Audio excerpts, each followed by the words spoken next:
बिस्मिल्लाहिर्रहमानिर्रहीम। अस्सलाम वालेकुम।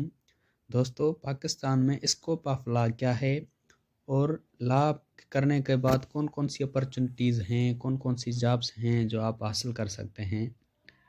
बहुत से स्टूडेंट्स एलएलबी में एडमिशन लेने से पहले उनके जहन में यही सवाल होता है कि एलएलबी करने के बाद कौन सी जॉब्स हासिल कर सकते हैं, एक वकील तो बनना है। तो आज मैं आपको बताने की कोशिश करूँगा जितनी मैंने इन्फॉर्मेशन कलेक्ट की है उसके बिना पे जो मैं आपको बताने जा रहा हूँ। एलएलबी के बाद आपको कौन सी अपॉर्चुनिटीज़ हैं। दोस्तों, एलएलबी में कंपटीशन बहुत कम है और अपॉर्चुनिटीज़ बहुत ज़्यादा है। तो मैं आपको 5 बेनिफिट्स ऑफ एलएलबी आपको बताने जा रहा हूँ। पहला, जॉब स्कोप क्या है एलएलबी में। दूसरा, फाइनेंशियल स्टेबिलिटी आपकी रहेगी या नहीं रहेगी। तीसरा, आप अपने आप में कौन सी क्वालिटीज़ डेवलप कर सकते हैं।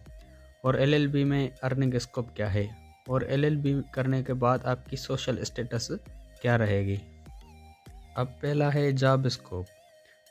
दोस्तों, जैसे एमबीबीएस करने के बाद डॉक्टर अपना खुद का बिजनेस शुरू कर सकता है, वैसे ही एलएलबी करने के बाद जो वकील है वो खुद का जो है चैम्बर खोल सकता है और वो अपना खुद का काम कर सकता है।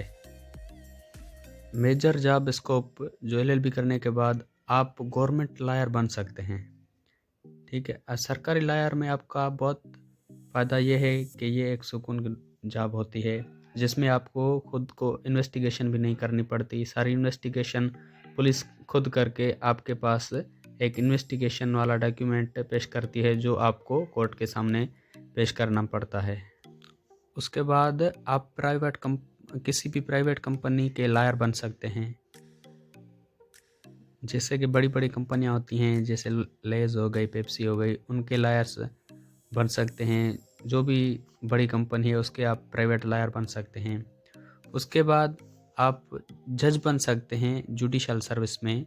और जज बनने के लिए एलएलबी की डिग्री बहुत ज़रूरी है। एलएलबी के सिवा वो आप टेस्ट नहीं दे सकते हैं।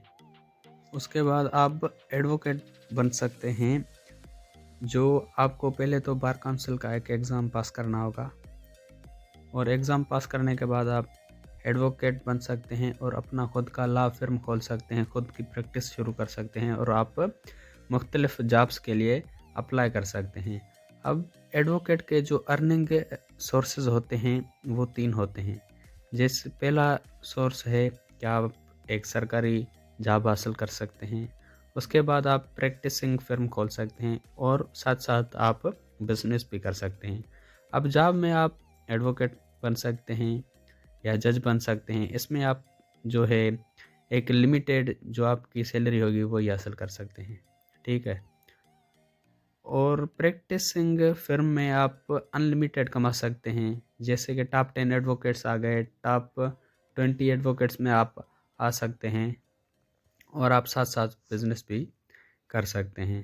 लेकिन जो गवर्नमेंट आप लॉयर बनते हैं या एडवोकेट बनते हैं या जो है जज बन सकते हैं, तो आपकी जो है लिमिटेड रिसोर्सेज होंगे और आप वहाँ बाउंड होंगे।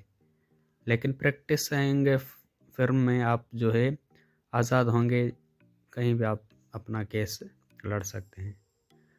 दूसरी जो डिग्रीज़ होती हैं वहाँ आपको सिर्फ दो ही चांसेस होते हैं, या तो आप सिर्फ जॉब कर सकते हैं या बिजनेस कर सकते हैं। उसके बाद आता है क्वालिटी डेवलपमेंट, जिसमें आप अपनी कम्युनिकेशन स्किल्स भी डेवलप कर सकते हैं और लीडरशिप स्किल्स भी। एलएलबी करने के दौरान आपको लॉ तो पढ़ाया ही जाता है और साथ ही साथ आपको ये भी बताया जाता है कि कैसे आप कोर्ट में अपने क्लाइंट को डिफेंस कर सकते हैं। और ये प्रैक्टिस करते करते आपकी कम्युनिकेशन स्किल्स भी डेवलप होती हैं और लीडरशिप स्किल्स भी डेवलप होती हैं। उसके बाद है सोशल स्टेटस एंड रिस्पेक्ट। सिर्फ एलएलबी करने से ही आपकी सोशल स्टेटस डेवलप नहीं होती, आपको बार काउंसिल में मेंबरशिप लेनी पड़ती है, तब जाके आप एडवोकेट कहला सकते हैं। और इसमें आप अपना लॉ फर्म भी खोल सकते हैं और उसमें आप जॉब्स भी दे सकते हैं। तो ये भी एक किस्म का बिजनेस भी हो गया। उसके बाद आता है बिजनेस स्किल्स। LLB करने के बाद आपको अपने राइट्स का पता होता है। जो आप भले ही वकील ना बने, लेकिन आप अगर कोई बिज़नेस स्टार्ट करते हैं तो आपको कानून की बारीकियां पता होती हैं, अपने राइट्स पता होते हैं, तो उस बिज़नेस में सक्सेसफुल होने के चांसेस बहुत ज़्यादा होते हैं।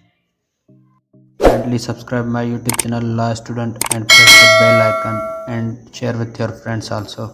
And you can follow me on other social media platforms. Link in description or you can search them.